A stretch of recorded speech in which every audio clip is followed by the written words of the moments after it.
computer is picking up a strange signal. Here, sir, you better take a look at it.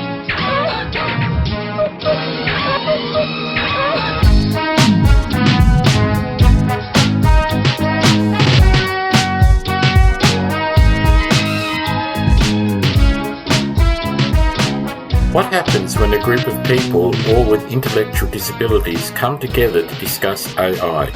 You get on Netflix Australia the movie Shadow. Hello listeners, and welcome to another episode of Life Through a Prism with your host Rob Tierney. When I first saw this as coming to Netflix Australia, I thought this is great, a forum on AI from the perspective of people with a disability. It was not what I was expecting, it was much more. So here is the blurb that is on the Back-to-Back Pictures production website. Simon, Scott and Sarah, a trio of activists with intellectual disabilities, hold a town hall meeting about the future impacts of artificial intelligence. Simon, considering himself a saviour for the community, quickly appoints himself the mayor, and Scott reluctantly steps into the role of facilitator, but soon becomes enamoured with his own power and begins to dismiss the experiences of others. Sarah, often overlooked and underestimated by her counterparts, explodes, confronting the self-appointed leaders on their inadequacies.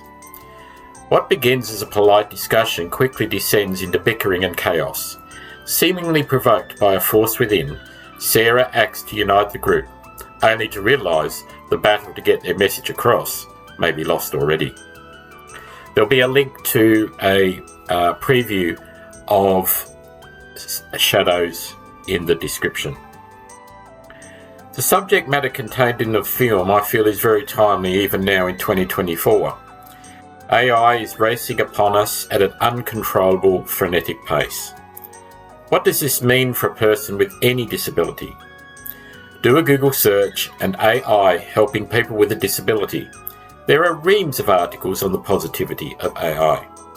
One article that I found, written on the European Disability Forum, is an article entitled OECD Report on Artificial Intelligence and Employment of People with Disabilities, written in December of 2023.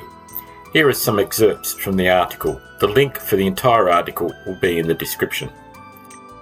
The report identifies 4 categories of AI-powered tools that can support people with disabilities in the labour market: disability-centred solutions that offer direct assistance, environmental adaptation solutions that modify the workplace, meta-level accessibility solutions that streamline supportive processes,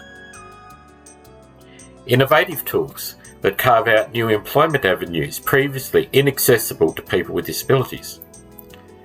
The report also discusses the need for governments to update their policies to better utilise the potential of AI and protect the rights of people with disabilities. On the opposite side of the coin, Cave Nouri, EDF's Artificial Intelligence Policy Officer, addressed the need to include all types of disabilities in the process of co-creating AI solutions. He said that we need to raise our expectations of when an AI solution is ready to be released on the market. If we want to ensure that the products are safe and inclusive, especially when AI solutions are used in high-risk situations, such as deciding who gets a job. AI has the potential to deepen inequalities. The employment gap for people with disabilities has not improved in the last 10 years. People with disabilities are 2.3 times more likely to be unemployed than people without disabilities. The OECD found a 27 percentage point difference in employment rates between these groups. While AI has the potential to deepen inequalities if not managed properly, according to the report, it also offers opportunities to create a more inclusive work environment and break down barriers. AI alone may not be enough to close the employment gap. Furthermore, AI technologies can be adapted to different needs and integrated into mainstream solutions. However, there are concerns about the reliability, potential for discrimination, data privacy, and inaccessible user interfaces. Furthermore, AI alone may not be enough to close the employment gap for people with disabilities, as it does not take into account societal attitudes and stereotypes. Limited funding for research and development. The report also mentions that the development and commercialisation of AI for inclusion and accessibility face challenges, including limited funding for research and development, difficulties in attracting skilled AI talent, and a lack of accessibility training for developers. Innovations often do not make it beyond the prototype stage due to these challenges. Lack of involvement of persons with disabilities. According to the report, the most frequently cited barrier to the adoption of disability-inclusive AI is the lack of involvement of persons with disability and users in the development of AI-based solutions. This results in the development of AI solutions that are irrelevant because they do not meet real needs, and impractical if the solutions are not connected to existing policies, actors, and support systems. The adoption of solutions for people with disabilities is also hindered by the low IT literacy among those whom the solutions are being designed for, and/or the lack of interoperability, between new AI-based solutions and existing hardware and assistive devices. The recommendations from the report. The report includes recommendations from the interviewed stakeholders.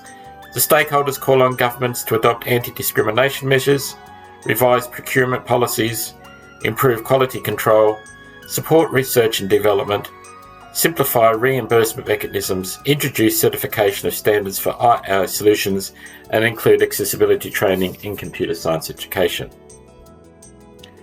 What does the future hold for AI for people with disabilities? Will the benefits outweigh the potential deficits for the disability community? Only time will tell. I encourage you, dear listener, to look at Shadow on Australian Netflix and make your mind up for yourself. Till next time, dear listener, take care and bye for now.